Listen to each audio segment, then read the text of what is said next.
I'd like to talk about a topic that, for whatever reason, isn't really covered so much in a lot of these psychonaut YouTube channels and in general, and that's the topic of proper dosage for DMT. Now, first, I'd like to say that there's no such thing as a proper dosage for DMT. There's just different doses for different levels of experience. But a lot of the times, people don't even dose out their DMT. If you look at somebody like Joe Rogan, anytime he mentions smoking DMT on his podcast, he usually just says, I take a little pinch of DMT, I put it in my pipe, and I take 3 pulls. To me, that's really stupid and unscientific. Maybe it's not stupid, but it is unscientific. And I always feel like once you take the DMT, there's so many variables, there's so many different things that could happen. It's best to control as much as you can by properly manipulating the dosage. And if you read The Spirit Molecule and Strassman and people like Shulgin, dosage is really important to them. Strassman did a lot of work in finding out what the proper dosage for his test subjects should be. Shulgin wrote a lot about different dosages of DMT and what the experience is like depending on the dosage. So it's important. And for whatever reason, people are really just, careless and cavalier when it comes to properly dosing with DMT, or even trying to take a specific amount in general. They do the Joe Rogan thing, which is just a little pinch and then you take 3 pulls. If you've ever eyeballed or try to eyeball the difference between 30 milligrams of DMT, 40, 50, and 60 milligrams, visually speaking, there's almost no difference. You might be able to tell the difference between the 30 milligram and the 60 milligram dose, because it will look like more crystals, but you won't be able to tell the difference between a 30 and a 50, or a 30 and a 40, or a 50 and a 60. But your brain will tell the difference because it's a much different experience. So some of the things you want to think about when you're trying to figure out your DMT dose is, first off, you gotta have a scale. You gotta have a scale that's good down to the milligram. You're not gonna really be taking grams of DMT at a time. So you really want a good, accurate milligram scale. They're really cheap on Amazon. I think you can get them for $15 and they're fairly accurate. Second off, you have to figure out what kind of experience do you want to have with the DMT. Do you want to just kind of get your feet wet? Do you just kind of want to feel it and still be relatively in control? Or do you want to completely lose all control and go for a breakthrough? You should definitely figure that out before you actually take your DMT. You should always know how intense of an experience you're looking to have at that moment.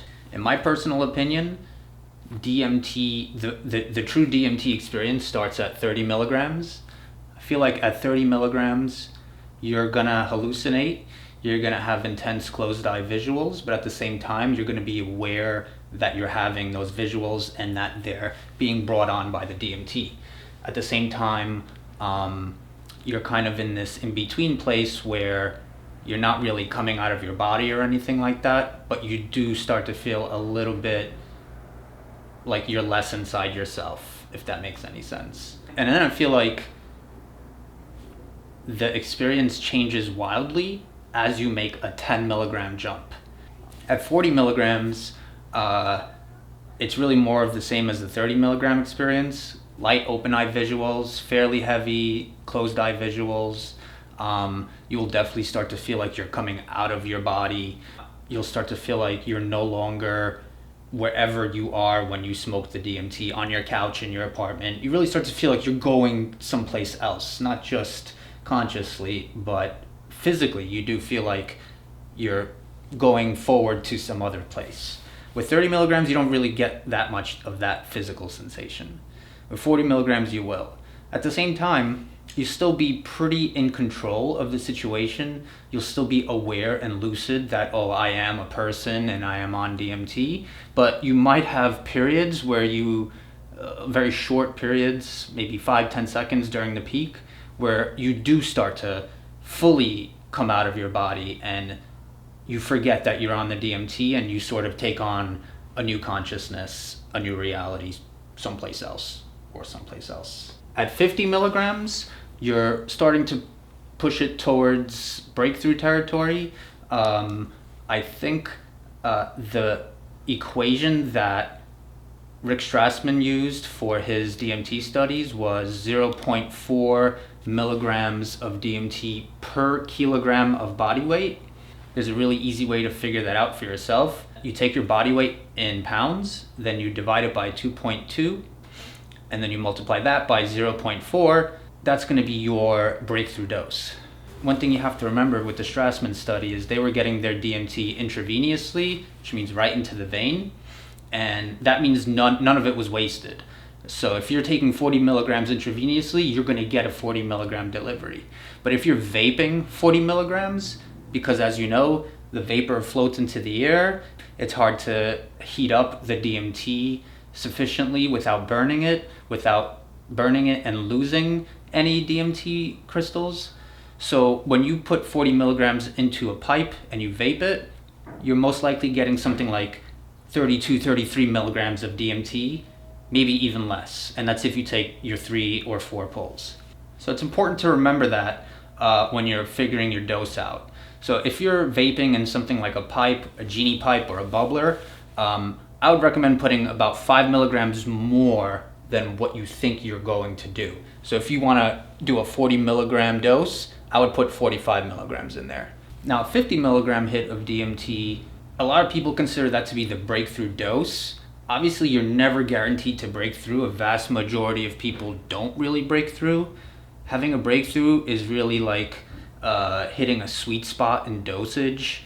You're getting enough to completely take you out of your body, but not so much that the experience is too extreme and you don't remember it afterwards. From a medical perspective, it's almost impossible to OD on DMT, but I consider taking so much DMT that you can't even remember the experience to be an OD on DMT.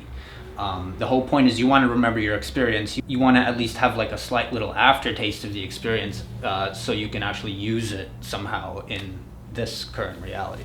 So what a 50 milligram breakthrough might feel like is you'll have that same 30 and 40 milligram experience of closed eye visuals, dazzling geometric patterns, 5D environments start to form around you, and you will no longer have any memory of being yourself. You will have full ego loss. You won't remember your identity. You won't remember ever being a human being. You won't remember smoking DMT or where your actual physical body is at the time.